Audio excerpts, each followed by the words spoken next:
Okay, let's talk about what I read in August. Hi, I'm Colleen. If you're new here, I talk about books and writing. In the description, I always put links to my newsletter and books I've written. If you end up enjoying this video, please subscribe and hang out. Today, we're just going to do a run-of-the-mill August wrap-up, everything I read in August. And after having a pretty rough reading month in July, in which I struggled through a very intense book slump, I had a pretty steady reading month in August. I got a lot of books read that I was hoping to, and I'm just going to jump right in. What I'm going to do this one, sometimes I organize them by genre.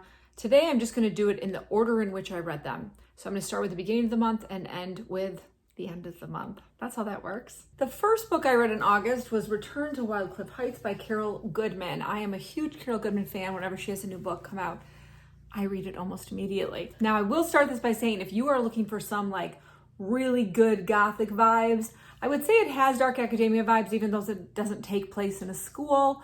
This is the book for you. We're following Agnes Corey, who works for like a very small publishing company that has like one hit that's keeping them afloat. So it's this book about Wildcliff Heights that came out, I think it's like the early 90s when it came out, and it's present day now. And people were obsessed with it then. Like, it kind of like took the nation by storm, and people are still obsessed with it. So it still sells a lot.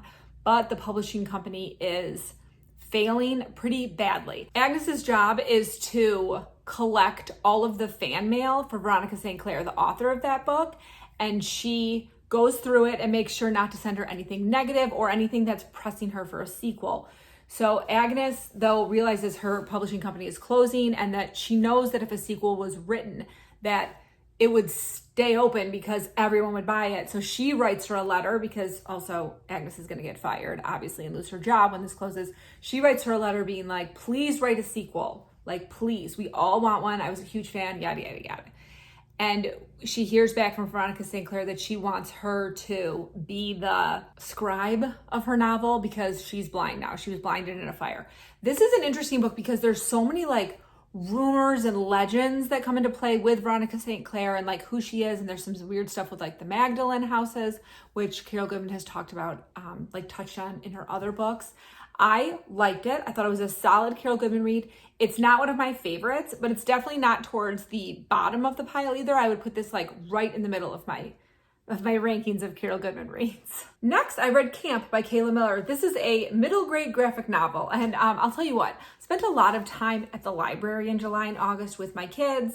One of my kids had tutoring at the library throughout the summer. And so the rest of us would just kind of sit for an hour. And I got into the habit of like just grabbing a middle grade graphic novel and reading it, because I was trying to encourage my other children to read while we were there, especially my oldest, who needed to be completing his summer reading. And so we would all sit at a table, and the younger two would either play in the play area or bring books, and he would read and I would read.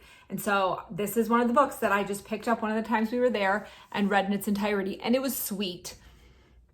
It wasn't such a blow me away middle grade graphic novel that I'd like recommend it to adults, but if I was still working as a children's librarian, or currently working as a children's librarian, I would totally recommend this to middle grade kids who wanted a camp story or wanted a graphic novel. It's a lot about friendship and how like it can be difficult when your best friend makes other friends and they still want to continue your friendship, but you just don't feel like you're part of that group. It was very sweet. My plan in August was to try to read quite a few book of the month books, because I have a very big stack, and always getting larger, of unread book of the month books that I'm trying to keep up with.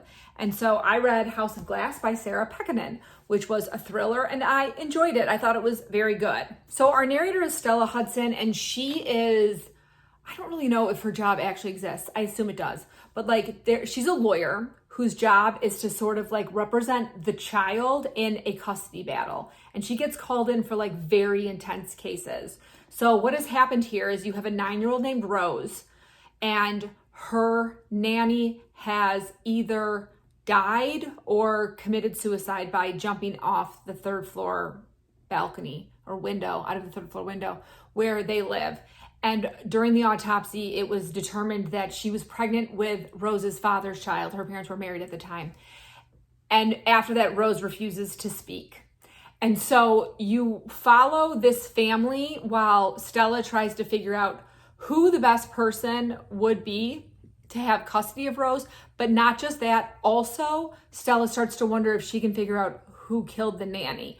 And so there's the mom, the dad, the grandma lives with them, and then Rose herself becomes a suspect. What I really liked about this book is Sarah Pekkanen did a very good job of constantly shifting who you thought the guilty party was, and the answer didn't come out of left field. Sometimes I feel like when you read a thriller and like you find out who did it, and like you're like, the book didn't set that up at all. It's just there for like shock factor. So I really liked that about this book. I thought she did a good job setting it up, and it was a fun thriller, and it had some good fall vibes. And I think we're in like DC, which was a fun setting that I feel like I don't usually read, and I liked it. My next read was a Kindle read, which I put in my pile so I wouldn't forget to talk about it. It was Dark Restraint by Katie Robert, which is number 7 in the Dark Olympus series. I've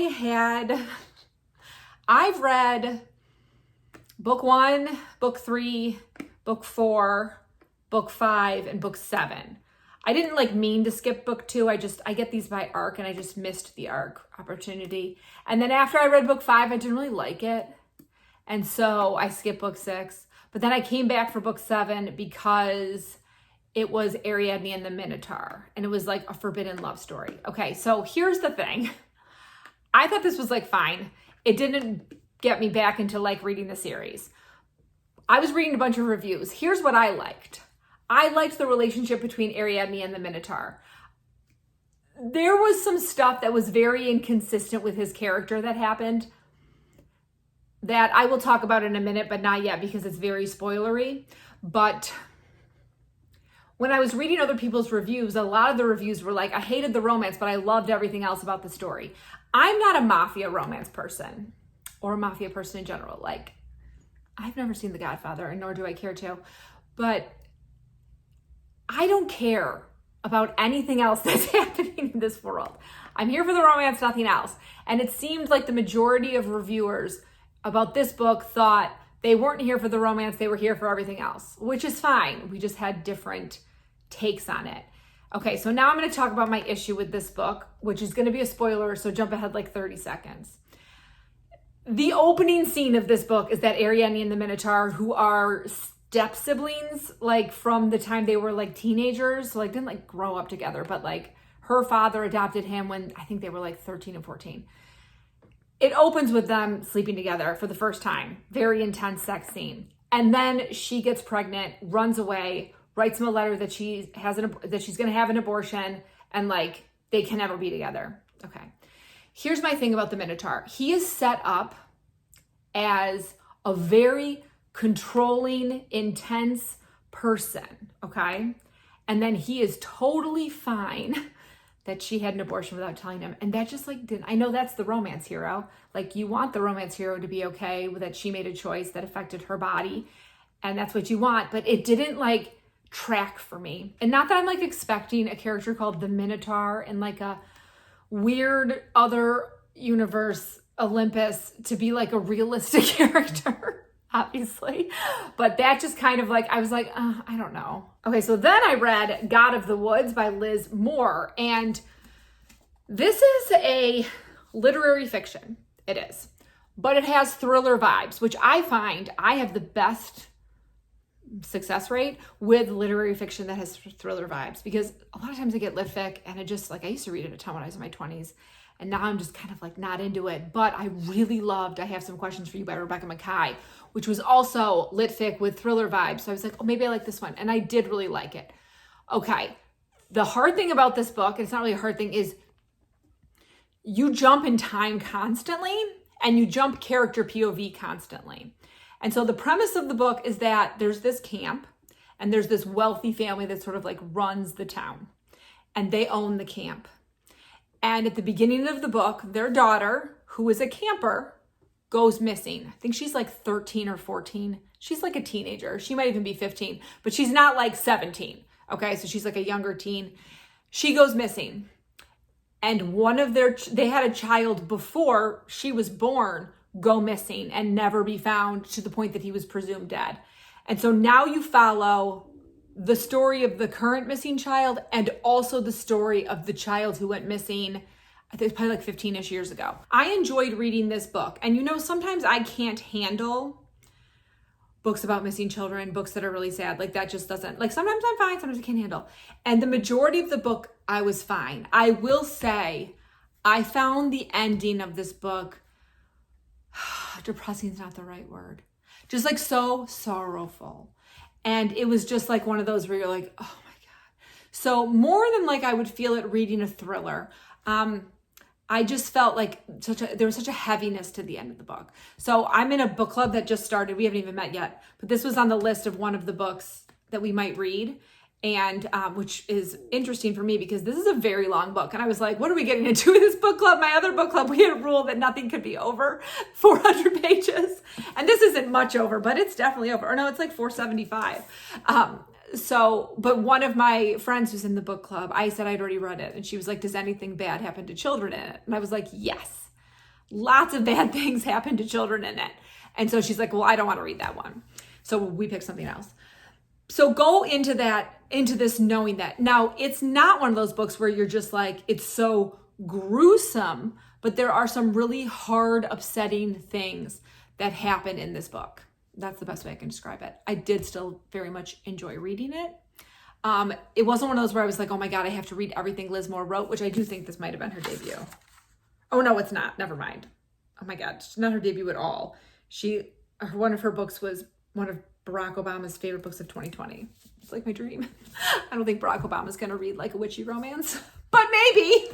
So sometimes I read books because I know there are videos I wanna do, like list videos. I do a lot of list videos. If you watch my channel, I try to do like great wintry thrillers, autumn reads, dark academia, witchy books, what to read in the spring, summer books that are sad, like all that kind of stuff. Some of these videos I like to do every year, which when you do that, it makes it more difficult because you want to talk about the same books every single video, obviously.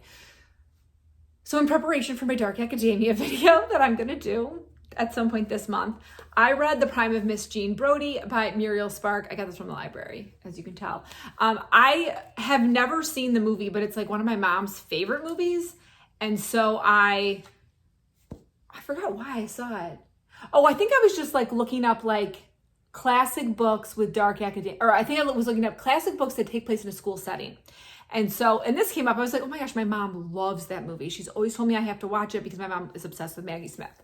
Rightly so. Maggie Smith's an amazing actress. And so my library had it. I was like, oh, I'll just get this and read it. And here's what I'll say. It's kind of a weird book because of the way in which it's told, but it's about a teacher who's like very inappropriate with her students, but it's also about like this, how her students like imagine her life. And I thought it was good. It wasn't great. It's very short. It's 186 pages. So, I read it pretty quickly. I thought the beginning was very funny because I did think it captured like the tween teen of the students very well, even though I'm trying to remember what year this even took place. I think we were in the 50s. Let me look. I was wrong.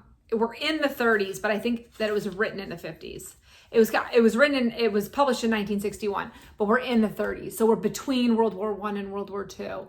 And it was fun, but it wasn't like, it didn't really leave a mark on me. Like if you asked me what my favorite part of the book was, like I don't really remember. And like a lot of the characters kind of like already fell out of my mind. I would still watch the movie because I think Maggie Smith is amazing. Continuing on with me doing such a good job on my book of the month picks this month, I finally read The Great Divide by Cristina Enriquez. I bought this in, I don't know, April maybe? I think I got it in April. And I just was like putting it aside and putting it aside and putting it aside. And I finally read it. And okay, so here's my review of this long anticipated book. This book is a fictionalized telling of what it was like when the Panama Canal was built. So you have a lot of different narrators ranging from people who are like young Panamanian men working on the canal in horrible conditions, people fighting against the government to retain their land that the canal is stealing, people who come to Panama for work, and then a scientist and his wife who come from America to try to cure malaria. So you have a lot of different things going on. I'm gonna give you a quick caveat also, which I might have talked about in another video. I can't remember if I did or not. I might have also just like told my neighbor this, but I was listening to the Dolls of Our Lives podcast, which is fantastic if you were American Girl Kid, if you loved those books. It's two historians recapping the books. I was listening to the episodes on, I'm gonna forget what her name is. What were their names? Oh my gosh. I'm already like on to like the next girl listening to about Rebecca right now, but I can't remember their names, but it's about the yellow fever epidemic in New Orleans, and it was two narrators and their names aren't coming to me. So I'm gonna write their books right here, which is about yellow fever, which is spread by mosquitoes. This has a lot to do with malaria, which is spread by mosquitoes. And this summer, my daughter developed an allergy to mosquito bites. So mosquitoes have been like the bane of my existence this summer because I live in a very mosquito-y area. It stinks having a kid allergic to mosquitoes. So I did have a little bit of a hard time reading this book because I was like, I didn't want to read about malaria. I didn't want to read about it. I will say some of the narration was really strong though, particularly Ada, who was a young woman whose sister was sick in Barbados, so she came to Panama to try to make money, and Omar, who was a young man who was from Panama and was working to build the canal. I loved their narration. This book has maybe 40 narrators. You jump by around constantly. So like, I loved Ada. I remember at one point being like, I haven't heard from Ada in 100 pages. All I want to know is what's up with her. So I think that was a hard part.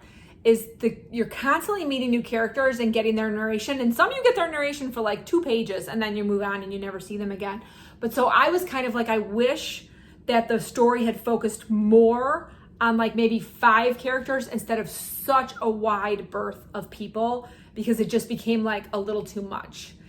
Also, it's not that long of a book to have that many, it's 320 pages, to have that many different characters' heads you're jumping into.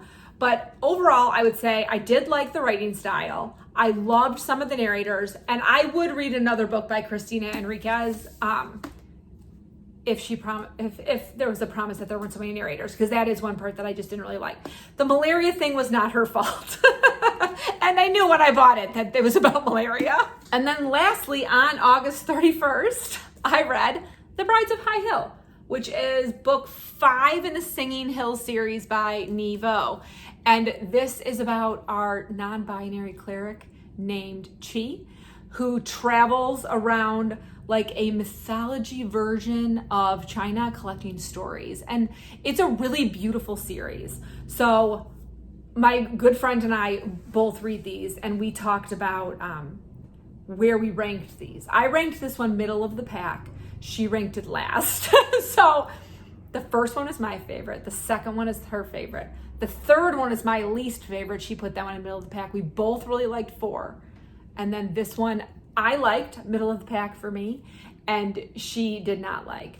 But it's a little different in this compared to the other ones, because this one has like more of like a mystery air in it, where in the other ones, she's really just like collecting stories. And so like the storytelling is just so rich. This one, like something's going on and you're not sure what it is. You got to start with The Empress of Salt and Fortune. If you like that one, I'd say keep going. I'm going to read these till Nevo stops writing them because I really like them. And they're very quick. Obviously, I read it in a day. That is everything I read in August. I also officially decided to DNF Honey by Isabel Banta.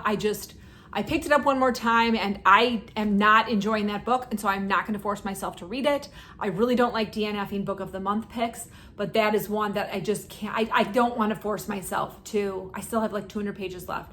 I don't want to force myself to slog through 200 pages, and I don't particularly feel like skimming it, which I do sometimes if I'm really not enjoying a book. I'll just like skim chapters at a time.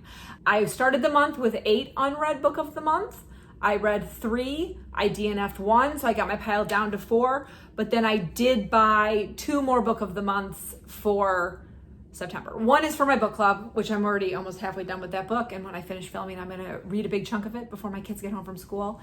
And that one is First Lie Wins by Ashley something, and then I bought, I'm not gonna remember the title. There's something about a river and a song.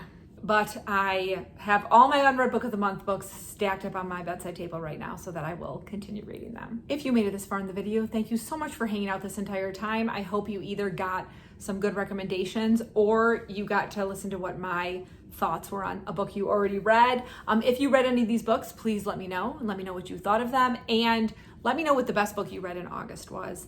I'm always looking for new books to put on my TBR, even though currently there was something on Goodreads yesterday on Twitter, I follow them, that was like, what books on your bedside table? And I was like, well, my bedside table, which you see in some videos, because I do film up there sometime, has a bookshelf at the bottom. So I have like over 50 books on my bedside table. But literally right next to my head right now, I have 6 books and my Kindle, that I'm just like, this is the order in which I'm reading, you guys. If you made it this far and you don't want to write words, please give me a sunshine emoji as we say goodbye to August and goodbye to summer and hello to fall. And as always, I hope you're in the middle of a good book, about to start reading a good book, or about to start writing a great book. I'll see you soon.